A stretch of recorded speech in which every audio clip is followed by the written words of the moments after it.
자녀들아, 너희 부모를 주 안에서 순종하라. 이것이 옳으니라. 내 아버지와 어머니를 공경하라. 이것이 약속 있는 첫 계명이니 이는 내가 잘되고 땅에서 장수하리라. 또 아비들아, 너희 자녀를 노엽게 하지 말고 오직 주의 교양과 훈계로 양육하라. 오늘 함께 나눌 에베소서 6장에는 여기 6장이 그 에베소서의 마지막 장인데요. 여기 무엇이 기록되어 있는가 하면 보는 바와 같이 자녀들과 부모의 관계가 여기 기록되어 있습니다. 여기에서 그 자녀들아 먼저 이렇게 나오죠. 자녀들아, 너희는 부모를 주 안에서 순종하라. 이것이 옳으니라 라고 해서 순종의 그 강조가 되어 있습니다. 순종이 강조가 되어 있고, 그리고 그 4절에 보면 아비들아 하고 너희 자녀를 노엽게 하지 말고 오직 주의 교양과 훈계로 양육하라 라고 해서 양육이 강조되어 있는 것을 보게 됩니다. 여기서 먼저 우리가 생각해야 될 가장 중요한 첫 번째 단계는 그 주된 역할에 관한 것입니다. 주된 역할. 그러니까 자녀로서 가지는 주된 역할이 뭐냐? 그 역할 있죠, 역할. 또는 뭐 다른 표현으로 뭐 하면 좋을까요?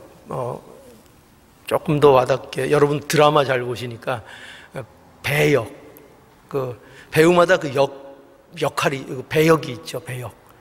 악당 배역도 있고 주인공 배역도 있고, 어떤 분은 식모도 배역을 맡아서 하고, 배역을 맡아서 하게 되는데, 그런 의미에서 자녀와 부모에게 관계에 있어서 주된 역할이 뭐냐라는 것을 이 본문이 우리에게 보여주려고 한다는 것입니다.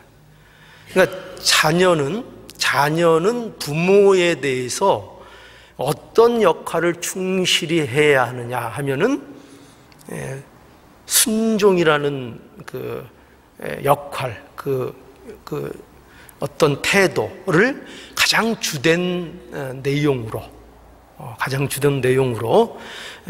자녀가 부모에게 가져야 되고, 부모는 자녀들에게 어떤 책임과 의무를 가져야 되느냐 할 때 양육이라는 가장 그 기둥이 되는 중요한 책임과 의무를 가졌다라고 얘기하고 있는 겁니다.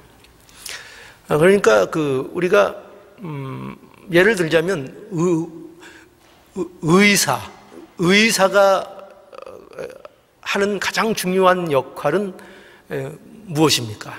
그것은 환자의 병을 고치는 일이죠. 그죠? 의사의 주된, 그렇다 그래서 의사가 다른 건 아무것도 안 하고 환자만 돌본다, 그런 의미가 아닙니다.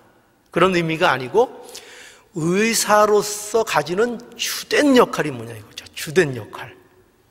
그러면은 의사는 병자를 돌보고 병을 고치는 일이 그에게 있어서 주된 일이고, 또 그 밖에 여러 가지 일들이 있겠죠. 그것처럼 주된 일. 학생은 주된 일이 뭡니까? 학생은 공부죠. 늘 제가 말씀드리지만, 학생을 둔 입장에서 부모로서 항상 말하는 거지만, 학생은 뭘 해야지 되느냐? 학생은 주된 역할이 공부하는 역할을 맡은 거예요. 공부. 그렇죠?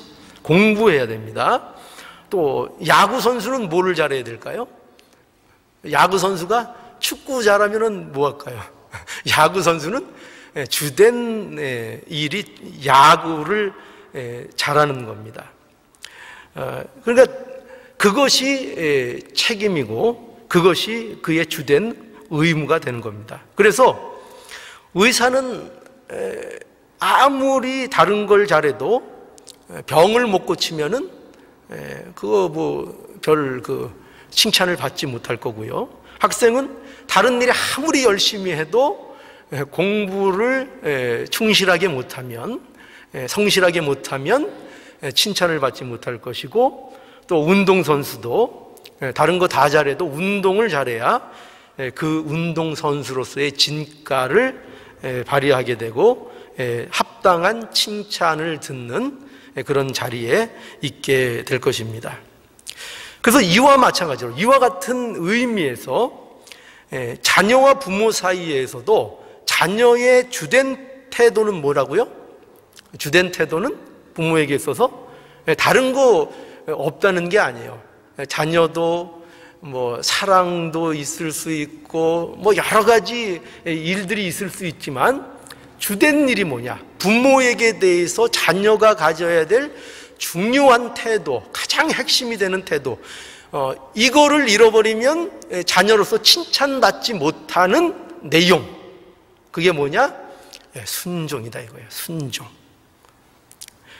그래서 여기 오늘 본문에 보면은 부모를 주 안에서 순종하라.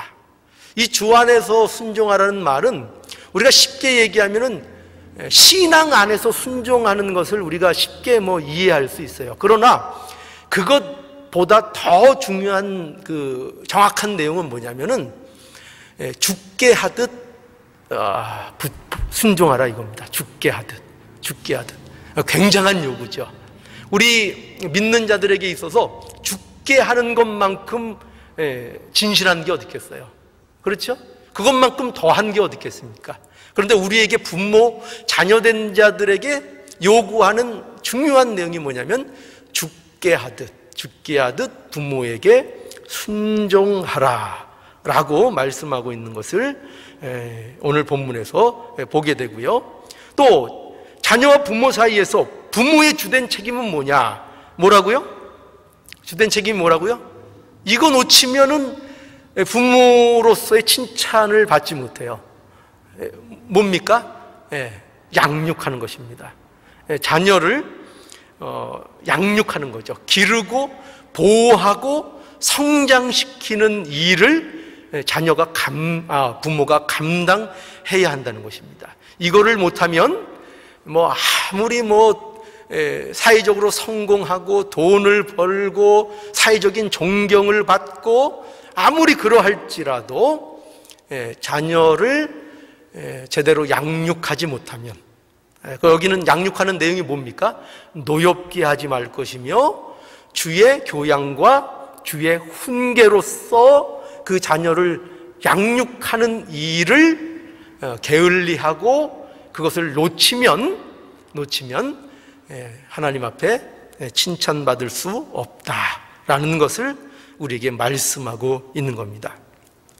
그래서 우리가 오늘 이 말씀을 통해서 먼저 확인해야 될 건 뭐냐면 우리의 자리에서의 주된 역할, 주된 이 배역에 대하여 무엇인지를 분명하게 인식하고 이 자신의 책임과 의무를 분명히 인식하고 이것을 삶 속에서 실천할 수 있는 우리의 모습이 되어야 한다는 것이죠. 자, 그래서 잊지 마십시오. 자녀된 분들은 주된 나의 배역이 뭐라고요? 무슨 역할을 맡았다고요? 하나님께서 개런티 많이 주고 배역을 맡기셨어요. 부르셔가지고 여러분들에게 주인공 자리를 맡기셨어요. 근데 그 주인공으로서 여러분들이 해야 될 가장 중요한 배역의 목이 뭐라고요? 무슨 연기를 잘해야 된다고요? 무슨 연기? 순종. 순종의 배역을 아주 착실하게 잘 해야 합니다. 이것이 우리에게 중요하고, 또 부모된 자들은 뭘 해야 된다고요? 양육, 기르는 것, 주의 말씀으로, 신앙으로, 그리고 노엽게 하지 않는 것으로. 언제 자녀들이 노여워합니까? 어떻게 하면 자녀들이 노여워하죠? 부모가 말과 행동이 일치하지 않을 때, 그거 보고 자녀들이 노여워하고요.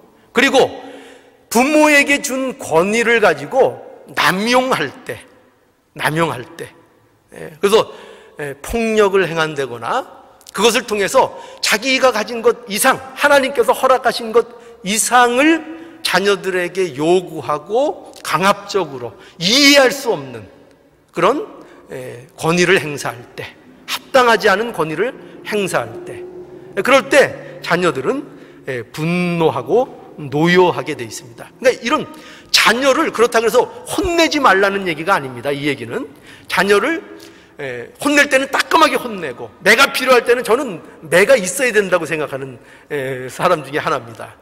매가 아주 필요합니다. 미국에서는 그게 허용되지 않지만 그런 것이 없어야 된다는 것이 아니라 그렇게 어떤 채찍과 벌을 줌에도 불구하고, 그러나 그것이 자녀를 노엽게 하는 일이 돼서는 안 된다는 거죠. 자녀가 납득하지 못하게 하는 어떤 분노, 부모로서의 감정의 화풀이, 이런 거 있잖아요. 그죠? 감정의 화풀이. 그런 식으로 자녀에게 하면 자녀들이 노여움을 갖게 된다. 그래서 제가 저번에도 한번 말씀드렸는데, 제가 아는 어떤 목사님, 제가 부교육자로 한국에서 전도사 생활할 때 담임 목사님이 아들 둘이 있었는데요. 참 개구졌어요. 근데 어떻게 이 자녀들을 교육시켰는가 하면은, 이거 매를 쳐야 되겠는데 홧김에 치면은 아주 큰일 날 것 같고, 그래서 생각해서 낸 게 뭐였냐면은 회초리를 생나무를 많이 갖다 놓고 그거를 가져오라고 해가지고 앉혀놓고 그 회초리를 이제 칼로 매끈하게 이제 다듬는 겁니다. 앞에 앉혀놓고 회초리를 다듬는 거예요.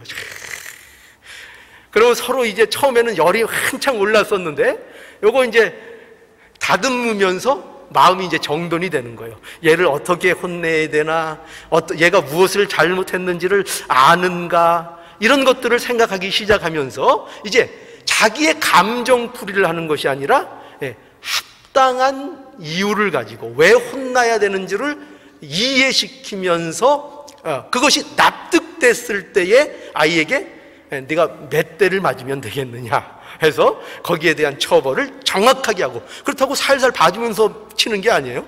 아주 호되게 따끔하게 채찍을 쳐서 그 잘못이 머리에서 잊혀지지 않도록, 그 교훈이 잊혀지지 않도록 하는 이런 모습을 제가 봤고, 그래서 저도 몇 번 써먹었어요. 아주 효과가 좋아요.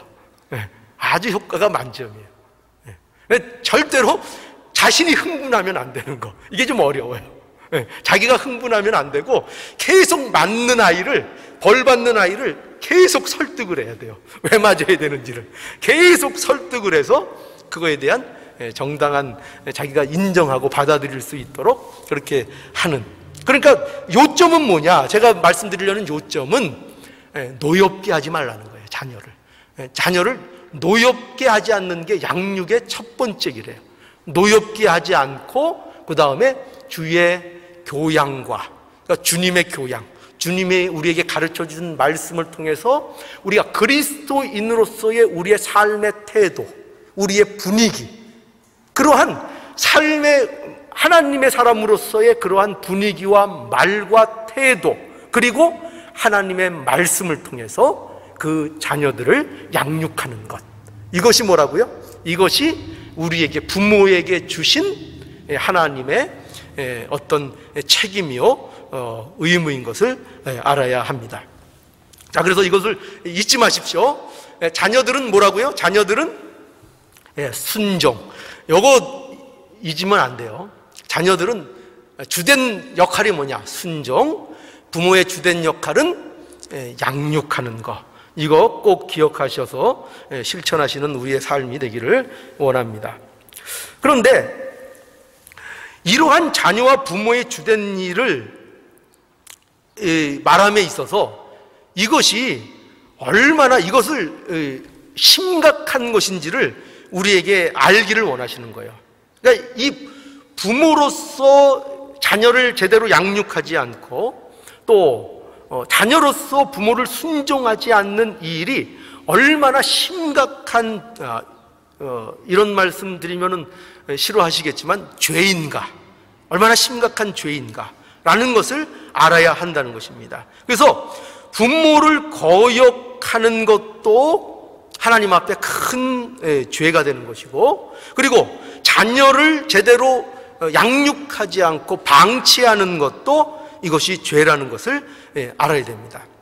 그래서 우리 한번 찾아보죠. 로마서 1장으로 한번 가셔서 이것의 어떤 심각성을 한번 보시죠. 로마서 1장 28절.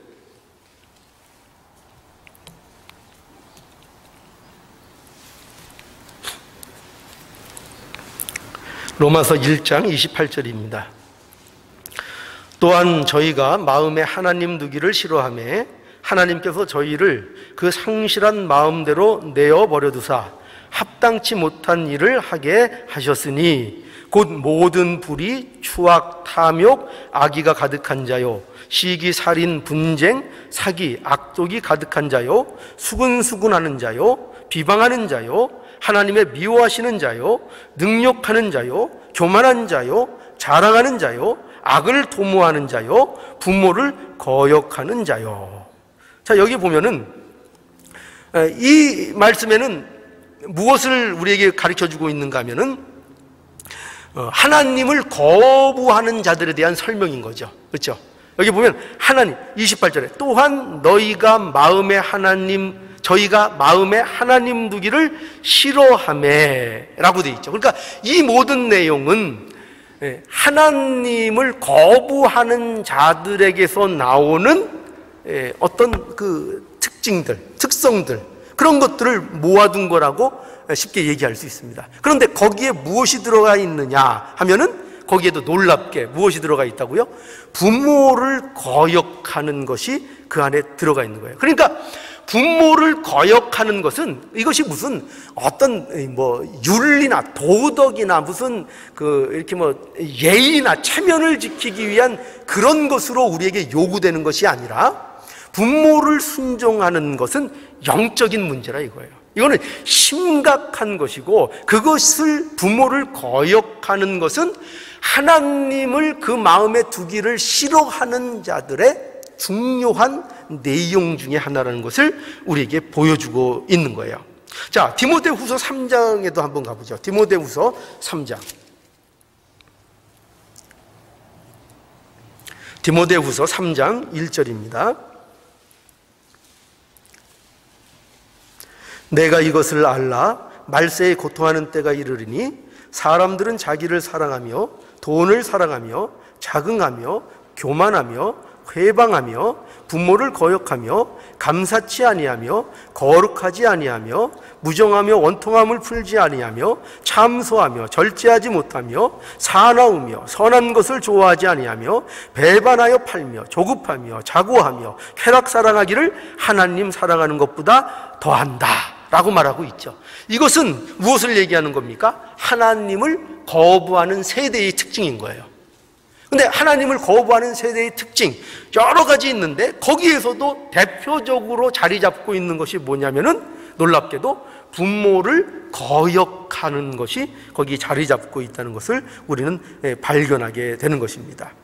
그러니까 로마서 1장 28절에는 하나님을 거부하는 자들에 대한 설명에서도 부모에 대한 거역이 나오고, 그리고 디모데후서 3장 1절에 하나님을 거부하는 세대의 전체적인 분위기와 세태 중에 나오는 것도 뭐라고요?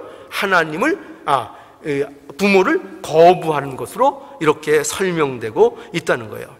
그러니까 이거는 단순한 문제가 아니죠. 부모를 순종하지 않는 것, 부모를 거역하는 문제는 하나님과 관련된 문제고 타락한 인간이 가진 대표적인 증상 중에 하나다라는 것을 우리들에게 분명하게 말씀하고 있는 것입니다. 그래서 오늘 본문에 보면 부모 순종의 중요성을 바울은 그래서 무엇을 인용해서 설명하고 있는가 하면은 무엇을 인용하고 있습니까? 2절에 보면 10계명을 인용하고 있죠. 그렇죠? 10계명. 그래서 2절에 보면 이렇게 되어 있습니다. 내 아버지와 어머니를 공경하라. 이것이 약속 있는 첫 계명이니 이는 내가 잘되고 땅에서 장수하리라. 자, 이러한 부모 순종. 그러니까 이 바울은요, 왜 여기서 이런 10계명을 인용해서 부모 순종을 강조하고 있느냐? 그만큼 이 부모 순종이라는 것이 하나님의 백성으로서 하나님의 말씀을 순종하는 사람의 삶 속에 있어서 그것이 그 십계명 속에서도 얼마나 중요한 위치에 있는 것이냐라는 것을 우리에게 보여주기 위한 것입니다. 그래서 여러분 보세요. 부모 순종이 어디에 등장을 합니까? 5번째 계명으로 등장을 하죠. 그러니까 인간에 대한 도리, 하나님을 믿는 백성이 사람들의 관계에서 어떻게 행할 것이냐라는 것을 십계명으로서 우리에게 허락하실 때 거기에 있어서 가장 중요해 첫 번째로 등장하는 계명으로서 우리에게 요구되는 것이 뭐라고요? 부모를 공경하라고 말씀하고 있는 것입니다. 그래서 그것을 오늘 바울은 어떻게 설명하고 있는가 하면은 이것이 약속 있는 첫 계명이라 라고 설명하고 있는 것을 보게 되는 거예요. 그러니까 이것이 얼마나 그 위에 있어서도 여러 다른 계명에 비해서 중요한 위치를 차지하고 있는가라는 것을 보여주고 있는 거죠. 자, 여러분 보세요. 그럼 10계명에 있어서 그 다음 오는 계명들이 여러분 뭡니까? 그 다음에 뭐가 나오죠? 살인하지 말라는 계명이 나오죠. 그죠? 그 다음에는 뭐가 나옵니까? 간음하지 말라는 거예요. 그 다음에는 뭡니까? 도적질하지 말라는 것이고요. 그 다음에는 거짓 증거하지 말라는 것이고, 그 다음에는 탐심을 버리라는 거예요. 탐욕을 갖지 말라는 거예요. 자, 그런데 이 모든 것들이 얼마나 흉악한 일들이에요. 그렇죠? 여러분, 살인, 도적질, 거짓 증거하는 거, 간음하는 거, 탐욕, 거짓 증거하는 거, 이거 우리가 나쁜 줄 알아요. 이거 하면 벌 받아야 된다는 거 알아요. 이거는 심각한 죄라는 거 알아요. 그래서 그거에 대해서는 우리가 경계심을 갖고 그렇게 하면 잘못됐다는 거 알아요. 그렇죠? 그래서 우리는 그런 일들에 대해서 늘 경각심을 갖고 그런 죄를 범하지 않으려고 하는 우리의 어떤 열심과 어떤 태도를 가지고 사는 것이 확실합니다. 그렇죠? 그런데 놀랍게도 무엇에 대해서는 우리가 무감각해요. 그런데 그러한 계명의 가장 위를 위치하고 있는 부모를 공경하라 라는 말씀에 대해서는, 그래서 그것에 대해서는 우리가 별로 심각하게 생각하지 않고 우리가 부모를 거역하고 부모를 순종하지 않는 일에 대해서 그 심각성을 우리가 제대로 느끼지 못하는 그런 가운데 있다라는 것입니다. 그래서 우리는 이 심각성을 알아야 한다는 거예요. 그래서 우리는 이런 부모 순종이라는 것에 대해서 이런 영적인 심각성을 알고 이것이 영적인 것이라는 것을 알고 항상 하나님의 말씀, 이 부모를 순종하라라 하는 이 말씀에 대해 경각심을 가지고 항상 순종해야 되는 우리의 모습을 가져야 한다는 것입니다. 그리고 또 하나의 놀라운 것은 바울은 그것뿐만 아니라 이와 같은 선상에서 이와 같은 중요성 아래서 또 무엇을 강조하고 있는 거예요? 부모에 대해서 강조하고 있죠. 부모는 그 자녀를 이와 같은 선상에서 자녀들을 양육하라고 말씀하고 있는 겁니다. 그러니까 부모가 자녀를 양육하지 않는 것도 또한 자녀가 부모를 순종하지 않는 것만큼 심각한 범죄라는 것을 우리는 알 수 있어야 한다는 것입니다. 그래서 우리가 여러분 한번 생각해 보세요. 부모로서 항상 부모는 위적인, 권위적인 어떤 위적인 위치에 있으니까 좀 이런 것을 소홀히 하고 할 때가 많아요. 한번 생각해 보십시오. 나는 과연 부모로서 자녀를 노엽게 한 적이 없는가? 또 나는 자녀를 주의 교양과 훈계로서 제대로 양육하고 있었던가 하는 이 문제를 자기 자신을 통해서 곰곰이 늘 확인하고 점검해 볼 수 있기를 원합니다. 그래서 여러분 한번 신명기 6장에 한번 가볼까요? 신명기 6장.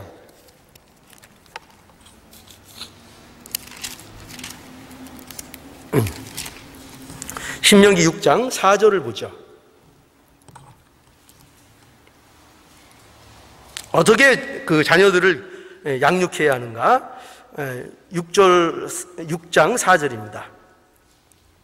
이스라엘아 들으라. 우리 하나님 여호와는 오직 하나인 여호와시니 너는 마음을 다하고 성품을 다하고 힘을 다하여 내 하나님 여호와를 사랑하라.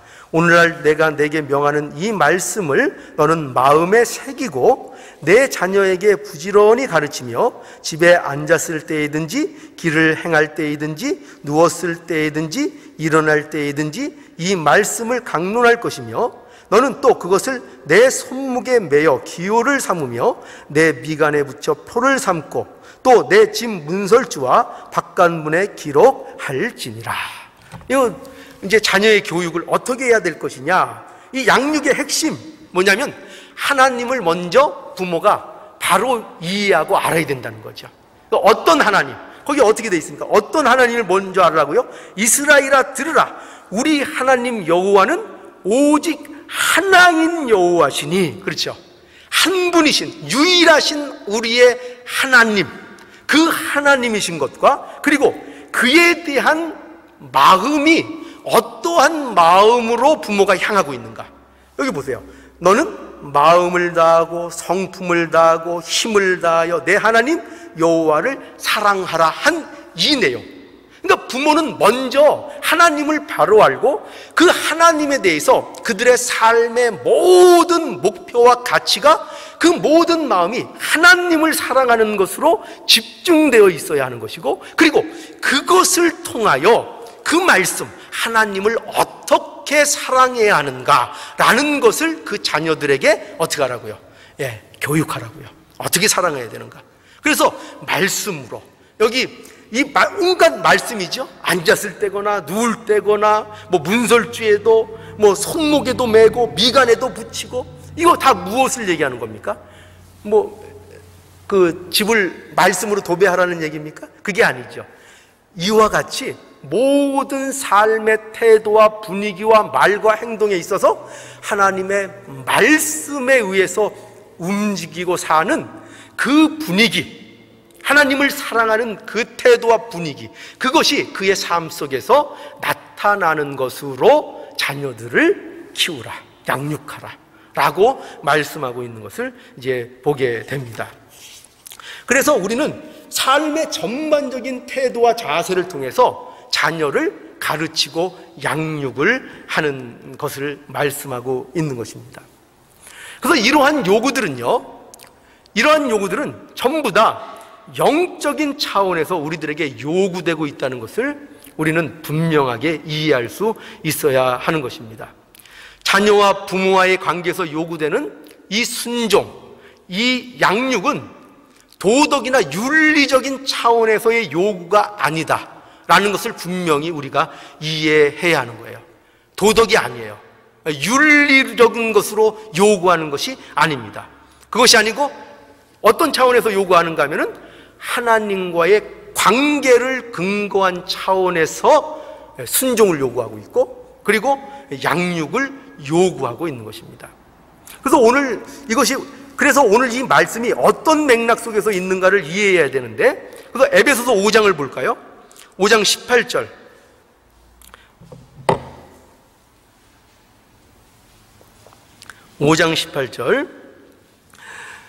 술 취하지 말라. 이는 방탕한 것이니 오직 성령의 충만을 받으라. 자, 여러분 보십시오. 굉장히 중요한 말씀이에요. 술 취하지 말라. 이는 방탕한 것이니 오직 성령의 충만을 받으라. 여러분, 이 말씀은요, 신자의 적당한, 그러니까 신자로서의 삶이 어떤 삶인가를 설명해 주는 말씀이에요. 이 술 취하지 말라, 이는 방탕한 것이니 오직 성령의 충만을 받으라. 이 말씀이요, 이것이 신자의 정당한 삶, 참된 신자의 삶이 어떤 것인가를 설명하는 것인데, 그것은 어떻게 설명되고 있는가 하면은, 그것은 술 취하는 것과 성령 충만을 대조해서 설명하는 것을 보게 돼요. 그러니까 이런 말씀이죠. 뭐냐면 신자의 삶은 술 취한 것과는 다르다 이 말이죠. 술 취한 것과는 다르고, 여러분, 술 취한 것이 어떤 것입니까? 술 취하면은 여기 술 취해 보신 적 있으세요? 술 취하면 어떻습니까? 그러면 그것이 자신의 통제력을 잃고 절제력을 잃어버리게 되죠. 정신줄을 놓게 되죠. 그리고 쓸데없는데 용기를 가지게 되죠. 그렇죠? 예. 미소를 짓는 분들은 경험이 있으신 거예요. 예. 그러니까 자기 통제력을 잃어버리는 거죠. 그것이 술 취하는 것인데, 그런데 믿는 사람들 중에서 성령 충만이라는 것을, 예수를 믿는다는 것을, 신앙이 좋다는 것을 이와 같이 술 취하는 것과 같은 것으로 오해하는 사람들이 많다 이 말이에요. 그래서 정신줄을 놓고 이성을 잃고 자신을 절제하지 못하고 어떤 몰아지경에 빠지는 이런 것들을 성령 충만이라고 그렇게 오해하고 착각하는 사람들이 많이 있다는 거예요. 그게 아니고 대비해서 뭐냐면 성령 충만은 그와 다르다는 거예요. 술 취하는 것과 같이 방탕하는 것, 정신줄을 놓는 것, 이성을 상실하는 것, 이런 것은 성령 충만이 아니라는 거예요. 그럼 성령 충만은 뭐냐? 그것과 정반대라는 거죠. 정반대요. 뭐죠? 성령 충만은 절제와 방탕함이 없고 정신줄을 잡는 거예요. 오히려 똑바로 잡고, 그 성령 충만이라는 것은 말씀의 인도와 주장을 온전히 받아서 그 말씀 앞에 항복하는 자로 서 있는 것이 성령 충만의 모습이고 태도인 거예요. 그러니까 말씀에 의해서 내가 지배를 받고 그 말씀을 통해서 똑바로 나를 볼 수 있으며 모든 것을 바로 절제할 수 있고 자기를 다스릴 수 있는 그런 아주 절제된 상태, 그것이 성령 충만의 상태인 것을 우리는 알아야 돼요. 그래서 성령 충만의 그리스도인들의 모습이 어떻게 묘사되고 있느냐 하면은 거기 19절부터 이렇게 돼 있죠. 뭐냐면 시와 찬미와 신령한 노래로 서로 화답하라 이거예요. 그러니까 서로 신자들끼리 신령한 노래로 서로 시와 찬미로 참된 영적인 교제가 이루어진다는 거죠. 성령 충만이 있으면 그런 영적인 성도들의 교제가 이루어지고, 그리고 너희의 마음으로 주께 노래하며 찬송하며 20절에 범사에 주 예수 그리스도의 이름으로 항상 아버지 하나님께 감사한다 이거죠.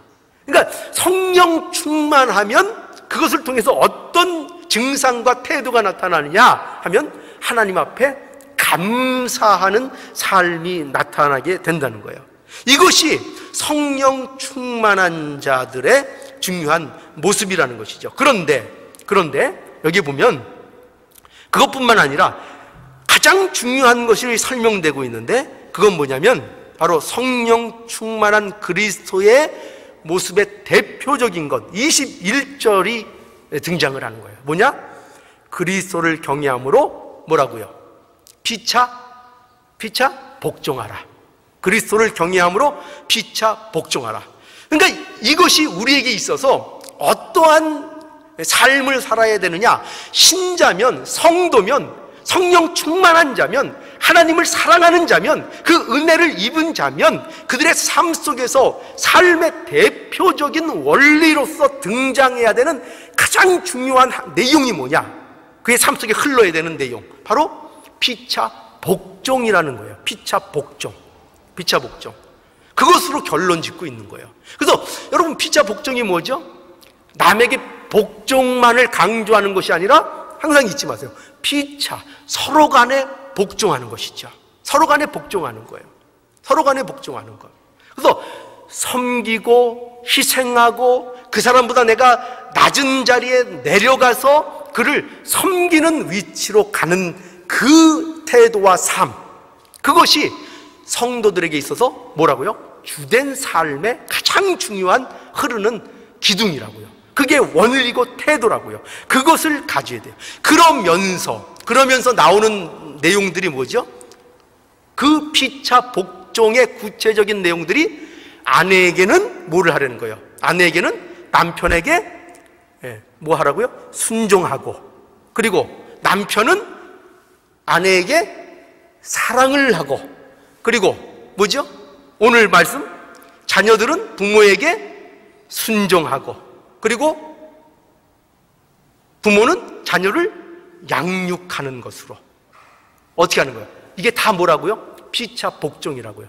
그러니까 피차 복종을, 부부관계에서도 피차 복종을 하는데 그 복종을 아내의 주된 역할에서는 순종으로 복종을 표현하고, 그리고 남편은 복종을 아내를 사랑하는 것으로 그 복종을 아내에게 하고, 그러니까 남편도 아내에게 복종하는 거예요. 뭐로요? 사랑으로 복종하는 거예요. 사랑으로. 그리고 자녀는 부모에게 순종함으로, 주 안에 순종함으로 복종하고, 또 부모는 자녀들에게 그를 노엽게 하지 않고 주의 교양과 훈계로 양육함으로 자녀에게 그 부모도 복종하는 삶을 사는 거예요. 그러니까 다 복종이죠. 다 복종. 그 삶을 살라고 말씀하고 있는 것입니다. 이것이 신자에게서 대표적인 원리가 되는 것입니다. 그러니까 여러분, 그런 의미에서, 이런 차원에서 자녀와 부모에게 요구되는 것이 오늘 순종이고 양육인 것입니다. 그러니까 여기 자녀들아 이럴 때는 이것이 그냥 세상적인 사람에게 표현하듯이 무슨 윤리나 도덕으로서의 요구가 아니라 이런 요구인 거예요. 자녀들아 이럴 때는 여기는 무엇이 함축되어 있는 건가 하면은, 너희들이 그리스도인이라면, 그러니까 그리스도인이며 너희가 한 부모의 자녀라면, 이런 말이 되는 거예요. 그러니까 너희가 정말 그리스도인이냐? 그렇다면, 그리고 너희가 자녀냐? 그러면 너희 부모에게 복종하는 것이, 이것이 마땅하다. 이것이 옳은 것이다. 또 부모에게는 너희가 정말 그리스도인이냐? 하나님을 사랑하는 자들이냐? 그러면 너희가 부모된 자로서, 부모된 그리스도인으로서 그 자녀들을 바로 양육하는 것이, 이것이 너희에게 있어서 참된 신앙의 모습이요, 너희의 책임과 의무를 다하는 것이다. 이렇게 말씀하고 있는 거예요. 그러니까 여러분, 우리들에게 있어서 가장 중요한 신앙의 모습들이 어디에서 우리가 나타나야 되느냐? 어디에서 실현되는 것입니까? 예? 어디에서요? 성령 충만한 게 어디에서 실현돼야 된다고요? 예, 가정에서 실현돼야 되는 거예요. 성령 충만이. 성령 충만한 것을 오해해서 마치 성령 충만하고 하나님을 잘 믿고 신앙을 가지고 있으면 이상하게 신비한 일, 무슨 기적을 베푸는 일, 어떤 해외로 나가는 일, 무슨 일을 위해서 부르짖는 일, 이런 쪽으로 나가야 된다고 오해하는 경우가 많아요. 그러나 그렇지 않다는 거예요. 가장 중요한 게 뭐냐? 성령 충만하고 믿음이 좋고 하나님을 바로 알게 되면 그 증상, 그 혜택을 누가 받게 되느냐? 주위의 이웃이 먼저 알게 되고, 내 가족이 먼저 알게 되고, 내 자녀가, 내 부모가, 내 아내가, 내 남편이 내 성령 충만의 혜택을 가장 먼저 받아야 되는 대상이라는 것을 우리에게 말씀하고 있는 거예요. 그러니까 엉뚱한 데 가서 신앙생활을 하려고 하지 마세요. 엉뚱한 데 가서. 뭐를 잘하는 거라고요? 아내는요? 아내는 남편을 어떻게 하는 게 신앙생활 잘하는 거라고요? 예? 권사님, 순종하는 게 신앙생활 제일 잘하는 거라니까요. 남편은 뭐가 신앙생활 제일 잘하는 거라고요? 예, 아내 사랑해 주는 게 제일 신앙생활 잘하는 거라니까요. 자녀는요? 예, 부모에게 순종하는 거, 그거 이상 없어요. 또 부모는요? 자녀를 잘 주의 도로 양육하는 거, 그것만큼 하나님이 기뻐하시는 거 없고, 그것만큼 성도로서의 보람되고 가치 있고 하나님 앞에 칭찬받는 삶을 사는 게 없는 거예요. 자, 그래서 우리는 이러한 기독교적인 신앙의 원리를 하나 찾을 수 있어요. 뭐냐면, 기독교 신앙에서 정작 제일 중요한 건 뭐냐면요, 특별한 게 아니에요. 특별한 게 아니고 일상생활이에요. 일상의 생활이며, 그리고 우리 주변에 펼쳐진 자연의 법칙이고 자연의 원리고 일반적인 은총들이에요. 이것이 우리에게 있어서 얼마나 귀한 것인지를 우리가 바로 인식을 해야 돼요. 이거를 자꾸 떠나려는 시도를 하면 안 돼요. 그래서 오늘 본문 중에 보면은 우리가 못하지 않게 놓치기 쉬운 한 대목이 있는데, 사실은 오늘 본문 중에서 가장 핵심이 되고 중요한 대목이 있어요. 여러분 발견하실 수 있겠어요? 어떤 대목 같으세요? 오늘 본문 한번 찬찬히 한번 다시 보세요. 거기에 어떤 말씀이 가장 여러분 중요할 것 같습니까? 어떤 말씀일 것 같아요? 거기 1절, 힌트 1절에 보면 자녀들아 너희 부모를 주 안에서 순종하라 라고 하고 그 끝에 붙어있는 말씀이 있어요. 그게 뭡니까? 이것이 옳으니라. 이것이 옳으니라. 이 옳다는 말이 뭐죠? 이것이 기본이고 이것이 근본이라 이 말이에요.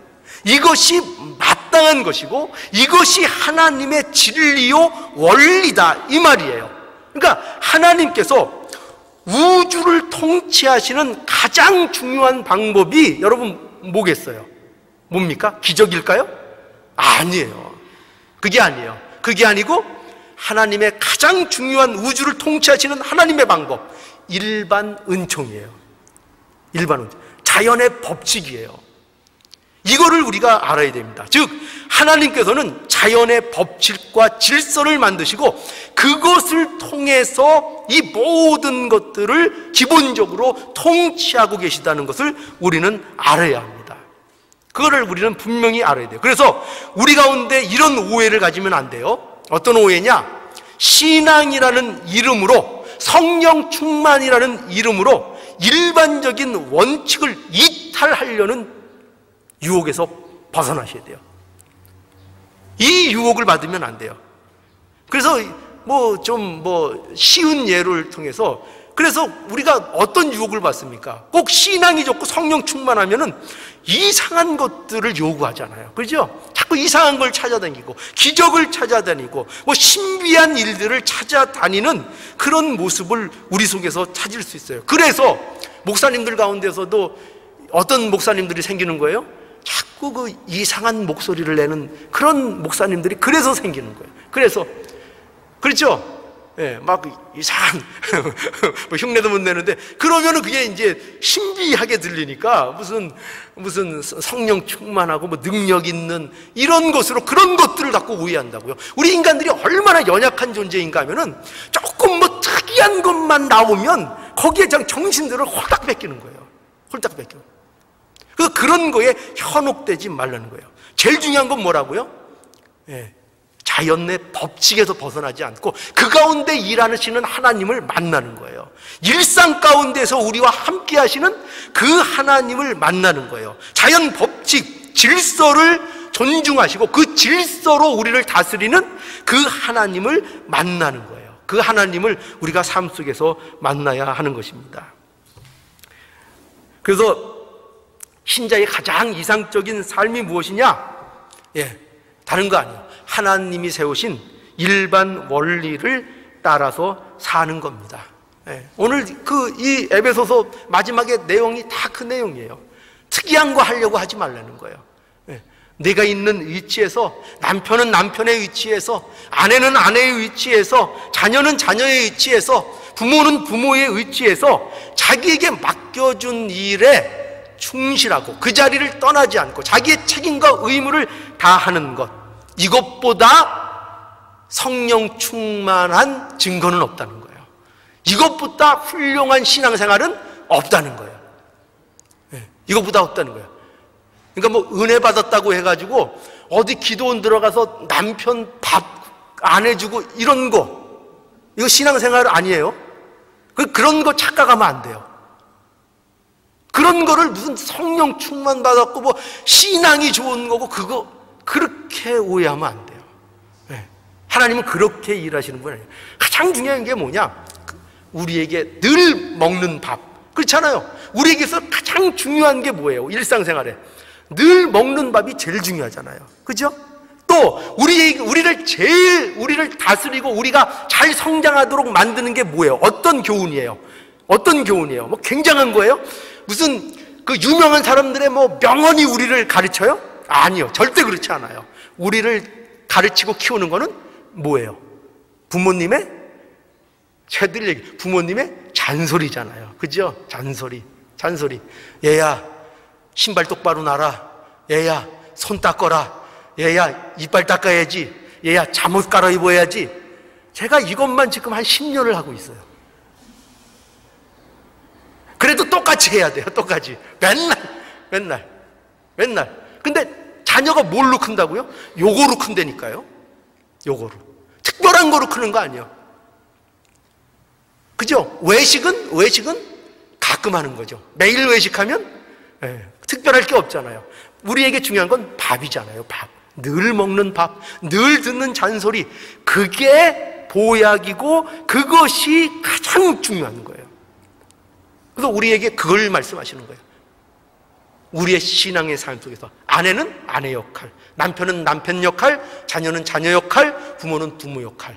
그것만 잘 감당해도 하나님 앞에 가서 큰 은혜를 받고 큰 상을 여러분 받는 거예요. 그게 중요한 거예요. 이것을 꼭 명심하셔서 이 자연의 질서 속에서 우리에게 베푸시는 이 놀라운 은혜를 통해서 여러분들이 성장해야 하는 겁니다. 여러분들 자녀된 자들은요, 자녀된 자로서의 순종을 통해서 그게 부모 좋은 게 아니에요. 여러분들이 자녀가 돼서 순종하면은 왜 그 부모를 나에게 주셨는가? 하나님의 작전이 다 있겠죠. 하나님의 계획이 다 있어요.